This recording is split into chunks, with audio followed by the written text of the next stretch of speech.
My wife, 30, worked at a stable a few minutes away from where we lived. She would always come home dirty and smelly and immediately get in the shower. I, 38, knew that after her shower she'd usually come on to me. I loved the routine we had. I worked from home but occasionally had to go into the office. My wife started staying late at the stable, claiming that the pregnant horse needed a little extra care before she came home. I didn't mind, but she started staying 2 hours late every night. It was a lot. We only had about 5 hours together each evening. Minus those 2 hours, I was missing my wife. On top of that, when she came home and showered, she acted distant and indifferent toward me. I thought maybe she was tired, but her feelings toward me shouldn't have changed. I tried to ask her about it, but she said what I thought she'd say, that she was tired. When it got to the point we hadn't had sex in a month, I knew something was wrong. Then she came home already showered. I asked her about it, and she said she helped her friend move some stuff in her house, so she let her shower. That was out of character because she always told me where she was going. I checked our family GPS app on my phone, and hers was turned off now, so she didn't want me to see where she showered tonight. I decided on a different tactic. I started coming on to her, saying it had been a long time since we touched and I missed her. She literally pushed me away and said she wasn't in the mood. I asked her how that was possible if we usually did it 3 times a week, but hadn't done it in a month at that point. She didn't know what to say. She tried to say that she felt smothered by me, but I knew that was nonsense. She just didn't like that I was picking up on these clues and wouldn't let her get away with betraying me. I asked her why her family locator was off, and she was silent. After a few awkward moments, she said, "See, this is what I mean by smothering." I asked her why she'd been so distant and what I could do to help our relationship because apparently something had changed. She tried to say nothing had changed, and she really did just move furniture for her friend. I asked who the friend was, and she said it was Patty, the owner of the stable. That was great because I knew I could ask her to call Patty right now and ask if she was helping her tonight and showered there. My wife was extremely upset with me for asking that. She said it was late now, and Patty usually went to bed early, so she didn't want to call her. I said if she wanted to keep our relationship, she needed to do this for me so I could maintain my trust in her. She did not like the ultimatum, but she decided to call her and try and ask Patty in such a way that it sounded like she needed her to say yes and cover for her. Patty did not cover for her. She said she was not at her house and had no idea what she was talking about. A lot of screaming ensued, and my wife hung up on Patty. We argued about who was supposed to leave the house because both of our names were on it. I ended up sleeping on the couch that night, but the next morning I was overjoyed to find that Patty had fired my wife from the stable under the assumption that she was cheating on me. My wife was so mad at me, saying it was my fault she lost her dream job. I asked how that was possible if she was the one that chose to lie to me, and I simply called her out on it. I asked her again where she showered the night prior, and she didn't say anything because she already lied once and it didn't work. Just then, Patty called me. I was my wife's emergency contact at the stable. I answered it by saying, "Hey Patty," and my wife freaked out. She came at me, trying to grab my phone from me. I yelled for her to get off me, and Patty said she was gonna call 911. I was surprised she jumped to that so quickly, but at this point, I thought she probably knew more than I did. My wife didn't know she said that, and she kept trying to take my phone. I refused, so she started hitting me repeatedly to try to get it out of my hand. I couldn't believe this was happening. I think at this moment, she forgot or didn't care that we had a camera in our living room. The cops arrived after she stopped hitting me, and she was shocked they showed up. She asked if I called them, and I told her Patty did. She was completely dismayed. I told the cops what she did and said I had it on camera. When I showed them, they arrested her.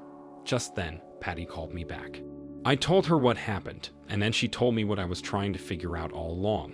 Patty had hired a new stable hand who was 20, 10 years younger than my wife. I guess age is but a number.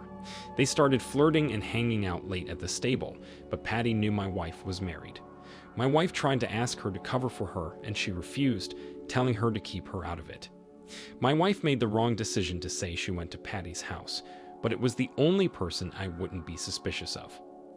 Then she made the terrible decision to try to call Patty for backup when she already told her to leave her out of it.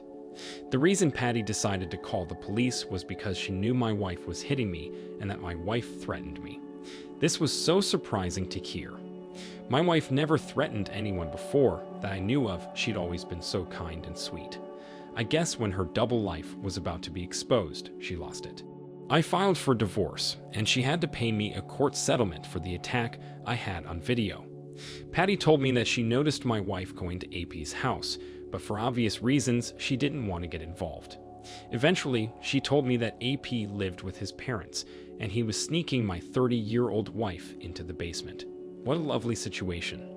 After this dramatic situation, AP didn't want to see my wife again. She started acting crazy, like I was the one who ruined her life. I told her I didn't force her to make poor decisions. Take this as a lesson to all. Don't live a double life and then get mad at everyone else when your lies are exposed. Don't cheat on your significant other because it's only asking for bad karma.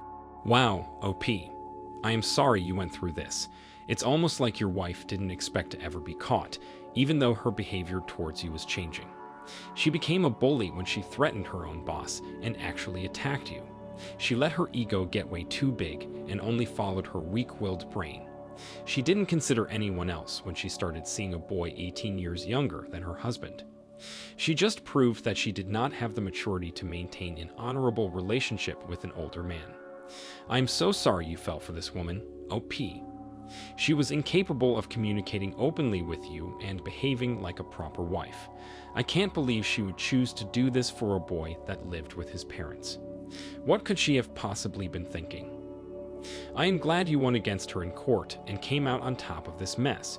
I wish you nothing but the best of luck. Now for today's second story. My wife, 28, and I, 25, got married in 2020. Maybe that was a sign our marriage wouldn't work out. We delayed our honeymoon until 2022, but it proved to be too soon. We arrived in Italy in June, and it was absolutely beautiful. We had one great day touring around town before I came down with a terrible sickness. When I got to the ICU, I was fighting for my life alone against COVID in a foreign hospital. I wondered what my wife was doing and if she was okay, but I shouldn't have been thinking about her no-good rotten self. Thankfully, I recovered after 5 days in the ICU. My wife actually tried to persuade the doctor to keep me a little while longer to make sure I was okay, but it wasn't because she was concerned for my well-being. On the car ride on the way to our hotel, she was acting so distant and anxious to see me, not relieved or happy. I couldn't believe it. All I wanted was to feel close to her after nearly dying in the hospital, but she didn't seem to be thinking about me at all. She got in the shower, and I used the opportunity to check her phone. I found messages between her and another man, a local man. They took pictures together at all the iconic tourist destinations. They ate at restaurants together, went to a museum, got on a boat, and went to a play. I mean, it was a 5-star romantic vacation. The only problem was, I wasn't there. My wife was seeing another man behind my back while I nearly died. As soon as she came out of the shower, I confronted her. She played it off by telling me he was just a flirtatious tour guide. He didn't want her vacation to be wasted away worrying about me when she couldn't do anything to change my situation. I wasn't totally convinced by what she was telling me, but I figured if she got on the plane home and stopped acting so distant, I might be able to move on from this whole experience. Well, 2 days after we got home, she tried to go back to Italy to see him. She ordered the plane ticket with my credit card. I was already back to work when she did this, and I got a phone call about the unusual purchase. I was dumbfounded and didn't want to believe she'd be trying to go back to Italy to see this guy. If she was, there was no hope for us. She was crazy for thinking she could just leave the country to see another man. How foolish could she be? I was able to cancel the charge from going through. When I got home, she was upset. She couldn't tell me why, but I knew it was because her plane ticket was canceled. I finally started yelling at her to leave the house and told her about the fraudulent charge on my account. She was shocked I was telling her to leave, like it never crossed her mind that I would find out or want a divorce.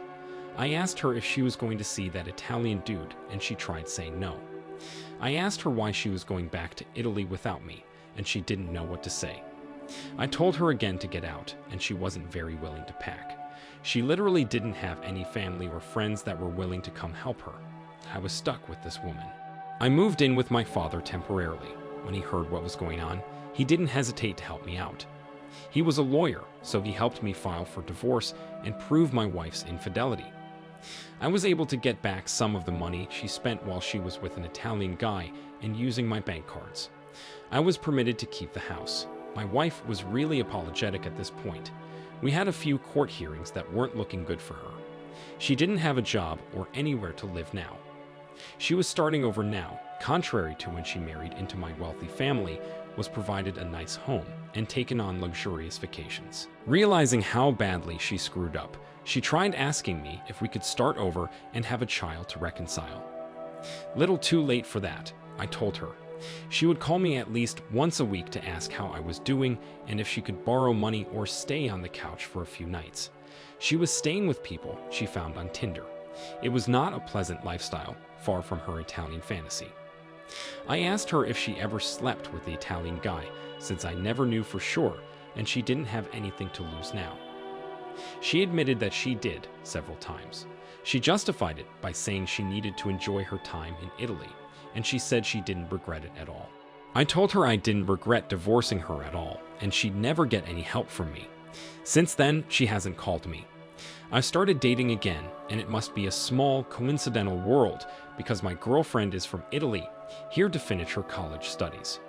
We'll see what happens with that. I hope my story inspires you to stay positive and keep moving forward when you experience heartbreak. I didn't ever expect my wife to be so selfish, and while I was battling COVID of all things. I really didn't know who I married, and I hope none of you make the same mistake. Get to know this partner for as long as it takes, while also maintaining your own independence and stability. Wow, OP. I am so sorry that your spouse betrayed you while you fought for your life. She did not consider you in the decisions she made.